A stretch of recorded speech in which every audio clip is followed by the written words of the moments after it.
This is the book of Obadiah, chapter 1, verse 10, and it reads, For thy violence against thy brother Jacob, shame shall cover thee, and thou shalt be cut off forever.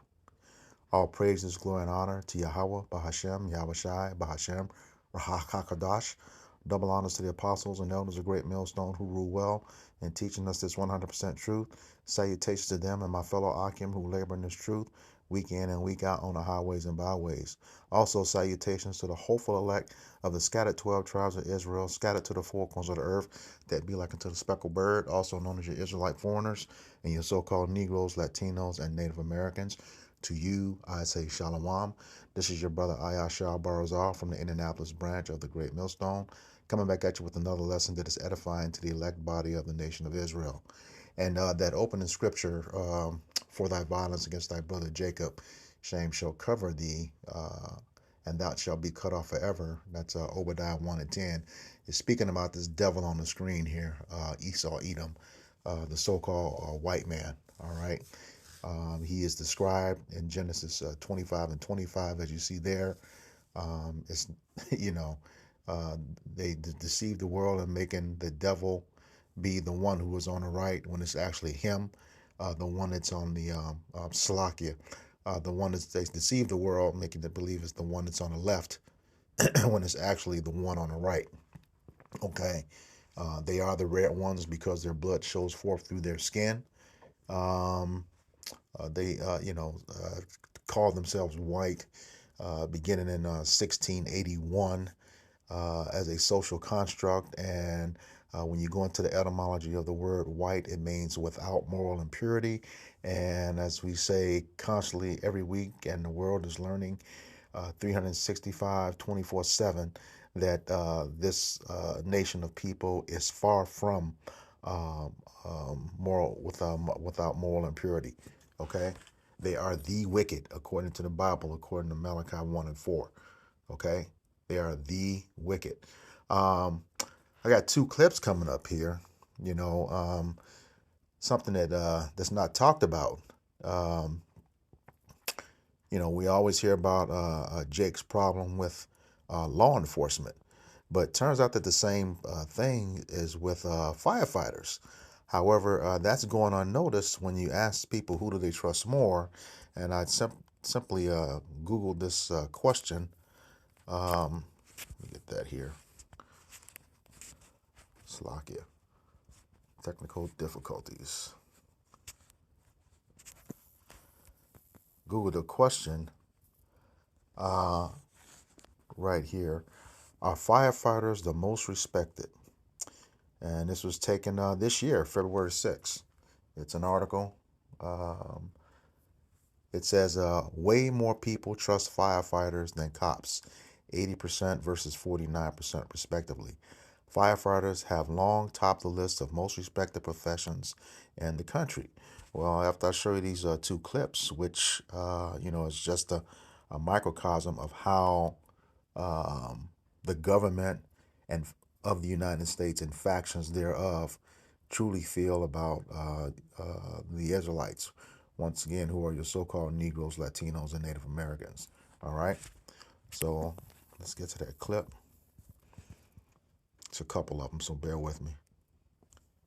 Okay, quick story that has me literally shaking right now. So for context, I drive trucks, and I stop at this Denny's to grab a coffee because I'm addicted to caffeine. I went in there to get my coffee to go, and then I walked to the bathroom. But as I'm walking to the bathroom, it's this old guy sitting to the left with about 12 people that's celebrating his 89th birthday. I got a call from my dispatcher, and he was like, yo, you can chill, no rush. They're not ready for the freight, so you can relax a little bit. Sat down, ordered some food, so now I'm sitting like across from the guy that's celebrating his birthday. Time goes by, I'm down there at the end of my meal, and everybody that basically came to celebrate with him had left, so now it's just him and his wife. So as I get up to go wash my hands, I see him and I give him a smile. I'm like, happy birthday, young man, 89. That's a lot of memory to have. Here's the thing, I don't even know why I said that. He could have had Alzheimer's. I'm not even sure what I meant by that. But that's what I said. And he said, well, thank you, young man. And he smiled and he kind of just stared at me, and I just walked back there and washed my fucking hands. So I come back and his wife is gone. She's talking to some other lady that goes to the same church they do. And he sees me, he says, come here, come here, come here. And I said, yes. And he said, there are way too many things that I wish I could forget. And I said, yeah, man, you make it to damn near 100 years old. I'm pretty sure you got a handful of regrets. And he looked at me with the most serious look ever and said, you have no idea. Well, now I'm curious. Do tell. He said, you know, I used to be a firefighter through the 60s and 70s. I said, that's what's up. That's a very commendable job. And he said, yeah, it should be. He said the 60s and 70s was a different time in every way possible. You know that, right? And I'm just like, yeah, no shit. He said, back in those times, I was a way different man, and who knew that we'd get to the point where we are in society today, and I'd be feeling the way I'm feeling about the decisions that I made back in those times. So I'm like, man, if you won't fucking tell me, bro. So right before he took a very long pause, he looked at me and said, back in those times, it was very common for firefighters that looked like me to leave people that looked like you in burning houses and buildings and horrible situations just to say they couldn't get to us. He said more times than he'd like to admit, he would hear screaming black people and children in burning buildings and houses and apartments and stores and cars, and he would literally just pretend he didn't hear it. He said his last time doing it was when he made eye contact with the baby that he deliberately went into a building to save and deliberately didn't. And he said that was the last time he did it, and he quit that year. He said the nightmare still hasn't stopped. He still hasn't forgiven himself, and therapy helps, but it's still a living nightmare to have those memories. And I guess that shit just shocked me so much because when it came to firefighters, I never thought of them like that. Like when it came to like police officers, lawyers, and judges, and everybody else, we knew they didn't give a fuck. Especially police officers, we knew they didn't give a fuck about us. But I don't know why that didn't click to me that no, it was everybody that hated us. Everybody. Everybody had a hand in deliberately making our lives worse. When I calmed down from being mad enough to want to pull the plug on his ass, I thought about it. I thought about it, and I was like, of course they did this. Of course. Of course they did this shit. Duh. Like, why was I even shocked? Like, of course. But it is something that I cannot think about for too long because that visual of you fake going to save somebody and not saving them because of the color of their skin and the entire 911 understanding because, oh yeah, you couldn't get Jamal. Oh well, just another one gone. Like that shit. I don't know. And said they searched for two black children and never did. Never did. But the firefighters, they weren't fired for manipulating an official document, lying about their duty and oath to protect and rescue. Let's put up the picture of the family, okay? You see the two black children? They're dead. They're dead. The firefighters, two of them lied on the same report and said, oh, we did everything we could. We went aside. We did a sweep of the apartment. They did nothing. Not a damn thing. Guess what? They are being protected. But I'm going to expose every single one of them. Keep that picture up. You're looking at Crystal Cooper. She's in the center. She's grieving the loss of her two sons, Zierra Mitchell and Lamar Mitchell, 12 and 9 respectively, dead. A Michigan mother is now demanding answers and accountability after two firefighters gave an all clear. Now that's important to note. All clear means nobody else should come here to help. They gave an all clear during a house fire that left both of her sons dead. Flint is where this happened. Flint Fire Chief Raymond Barton found that Sergeant Daniel Snagoki and Michael Zlotek completed false reports about what occurred on that Memorial Day weekend. All right.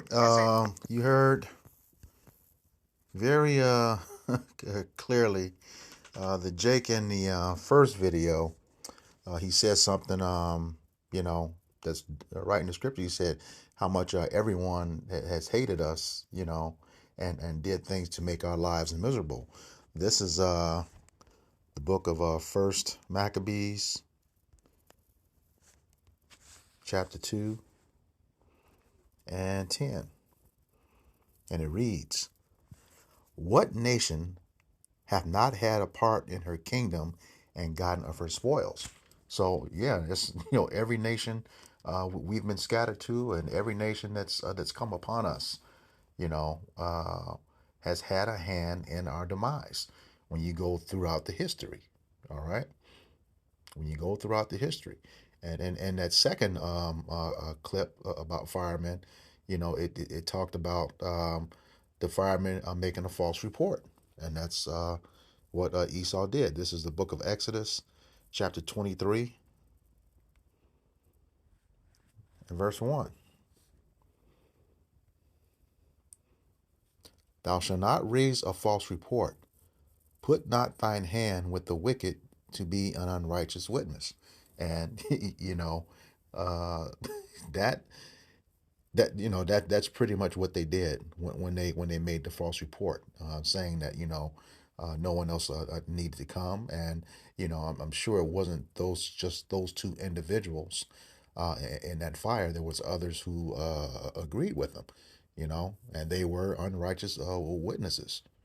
All right, so this is the stuff that Esau does, and like you know um, that one guy in the first clip, that was back in the 60s and 70s. So you're talking about, of 50, 60 years ago.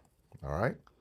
And the last clip, um, was recent within the last couple of years. So this has been going on for a long time. And I just picked those two clips, just to show it, during our lifetime, or at least my lifetime. And this is the stuff that Esau does. So it's not just the police. It's also the firefighters. And the thing is, our tax money pays for their services. What's the term? Taxation without representation. That's what they do.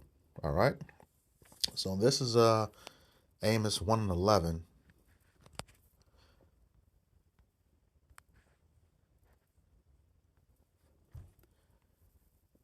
And it says, "Thus saith Yahweh Bashem Yahushai, for 3 transgressions of Edom, and for 4, I will not turn away the punishment thereof, because he did pursue his brother with the sword, and did cast off all pity, and his anger did tear perpetually, and he kept his wrath forever."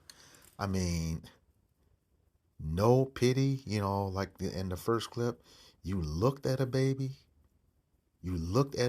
needing help, you know, and chose not to save it.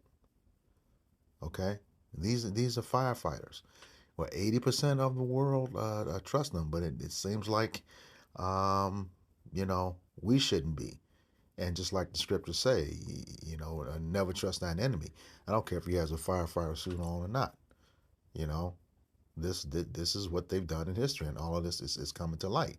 And he has that guilt now, but it's too late for that, man. It's too late for that. You have to pay for that. Okay. He had no pity. He showed no mercy for Jake. And because of that birthright, whether he is actually aware of it or not, but or in his spirit, that's that anger that he has towards us. Okay, when your forefather Esau gave it up, he sold his birthright in Genesis 27. Yeah, yeah. Well, actually, at the end of 25. He sold his birthright, but it was the the whole crux of that is shown in Genesis 27, because he was crying like the little bitch that he is. All right, so yeah, and that's that anger. He kept his wrath forever, even to this day. That was in the ancient times with our forefathers, and that last clip it was just a couple years ago. That at least that's when it was posted a couple years ago. But you can see it went back to the 60s and 70s. All right, the same thing. You know, probably gave a false report then. It wasn't stated in the video, but if you went in, you had to say that there were no survivors, which was a false report, which there was. You just didn't help, but that's okay. And that sword, that's pursue his brother with the sword. That's any type of a killing instrument. You know, uh, it wasn't in his hands, but that fire and that smoke was used as a sword. But that's our punishment from the Lord because of our transgressions. As the scriptures say in Job 4:7, no one perishes being innocent. All right. So that's a judgment somewhere along the lines. All right. All right. So this is just talking about the sword. This is the book of Psalms 17 and 13.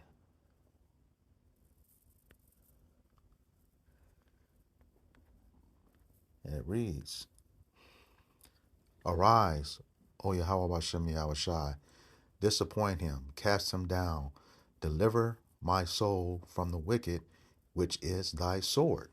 Okay? And the wicked, once again, being Esau, Edom, according to Malachi 1 and 4. Okay? But, in both instances, Jake was not delivered. So once again, he was not delivered. His soul was not delivered from the hands of the wicked, or else they would have saved him. So that had to be some a form of judgment. All right. But still, that came out of your mouth. That's because there's no righteousness within you, according to Isaiah 26 and 10. All right. But your time is coming. That's for sure. That's for sure, Esau. Your time is coming. This is Psalms 10 and 15.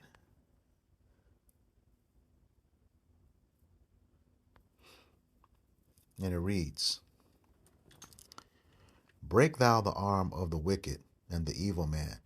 Seek out his wickedness till thou find none. And the who's the wicked man? Esau, Edom. The evil man, Esau, Edom. All right, that's it. That's him. The wicked man, according to Malachi 1 and 4. All right, and he's evil. That's all he does. He works evil upon his bed, according to Micah 2 and 1. All right, that's what he does. He is the evil man.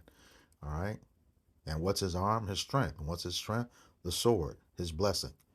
All right, and it also says, seek out his wickedness until thou find none, and that's going to come. All right, when Yahweh comes back, you go into slavery and serve those 1,000 years of slavery, hardcore servitude. You're going to be put in slavery according to Revelation 13:10. All right, you're going to serve twice as hard and twice as long. According to what's that?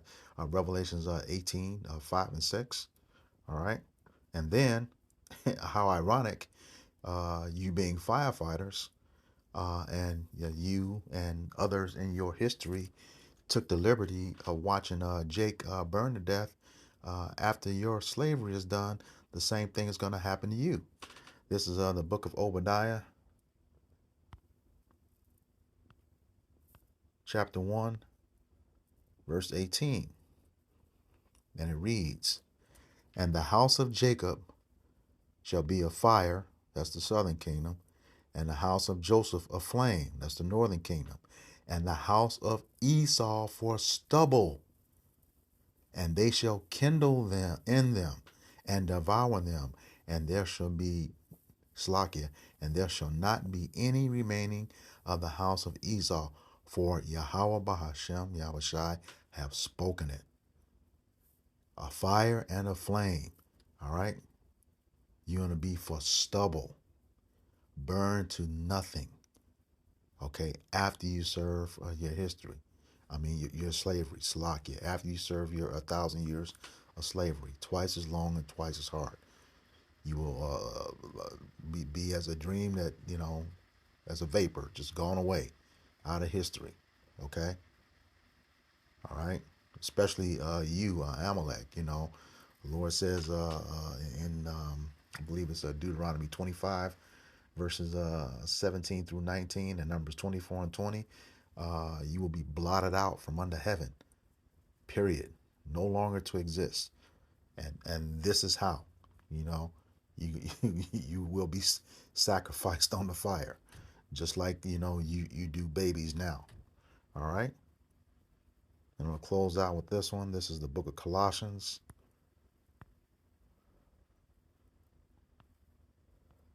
3 and 25. And it reads, "But he that doeth wrong shall receive for the wrong which he have done, and there is no respect of person." All right. And, those firefighters, especially the older one in the first clip, you know, nobody care about you feeling guilty now. Therapy. Nobody cares about that. Like I said, there's no respect of person.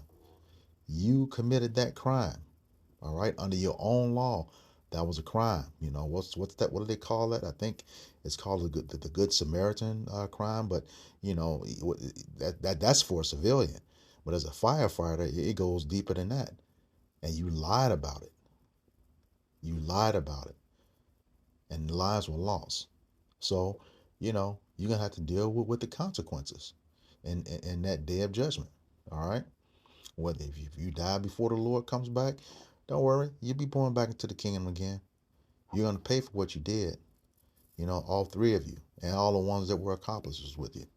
All right. So with that, I hope this lesson was edifying for the body, elect body of the nation of Israel. Once again, I'm going to give all praises, glory, and honor to Yahweh, Bahashem, Yahweh Shai, Bahashem, Rahakakodash. Double honors to the apostles and elders of Great Millstone who rule well and teaching us this 100% truth. Salutations to my fellow laborers in this truth who are working week in and week out on the highways and byways. All right. And salutations to the hopeful elect of the scattered 12 tribes of Israel, scattered to the four corners of the earth, that be like to the speckled bird, also known as your Israelite foreigners, and your so-called Negroes, Latinos, and Native Americans. To you, I say Shalom, Kwam Yasharala. Shalom.